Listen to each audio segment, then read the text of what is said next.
European Grande. তো ওখানে আমরা চলে যাচ্ছি সেই রাজকুমারীকে দেখতে, যিনি এখন লন্ডনে থাকবেন। আমাদের আর ইন্ডিয়ান উনি নয়, যদিও বা সাউথ ইন্ডিয়াতে বিয়ে করলেন উনি, কিন্তু উনি এখন বর্তমানে লন্ডনের বাসিন্দা হয়ে যাবেন, ওখানেই থাকবেন, যেহেতু জিজুর ওইখানেই জব করেন। তো এই যে হচ্ছে আমাদের রাজকুমারী, ছোটো থেকে একসাথে বড় হয়েছি, একসাথে সেই খেলাধুলা।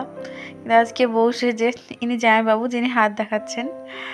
আর দেখেন কত খুশি নিজের প্রিয় মানুষকে পেয়ে, আমরাও সেই এনজয় করেছি।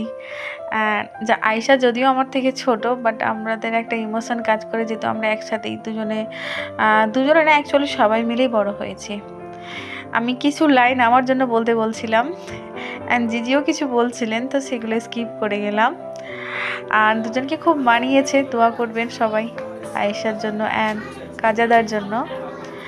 আর আমি তো এইদিকে খাওয়া দাওয়া কমপ্লিট করিনি, বাপন দা হোয়াইট শেরওয়ানিতে ছিলেন, সবার ভিডিও নেওয়া যায়নি, তা আমি সরি। আর ওই যে বাচ্চাগুলো দেখছেন ছোট ছোট, ওটা আয়েশার ননদের মেয়ে, ইনিকে আমি বলতে পারছি না এই ভদ্রলোক, বাট যাই হোক সবাই মিলে অনেকটা এনজয় করছি। রোজিন অনেক দায়িত্ব পালন করছে সেই ব্যস্ত বাপনদার সাথে। আর আমি এদিকে, ইনি হচ্ছেন আয়েশার শ্বশুর আর উনি শাশুড়ি মা। তো উনি আমাকে সাউথ ইন্ডিয়ান ল্যাঙ্গুয়েজে বলছিলেন যে আয়েশার জুয়েলারিটাকে ঠিক করে দিতে, তো আমি বুঝতে পারছিলাম না, কিন্তু আবার ইনি ট্রান্সলেট করে দিলেন আমাকে ইংলিশে, দিয়ে আমি আবার ঠিক করতে গেলাম।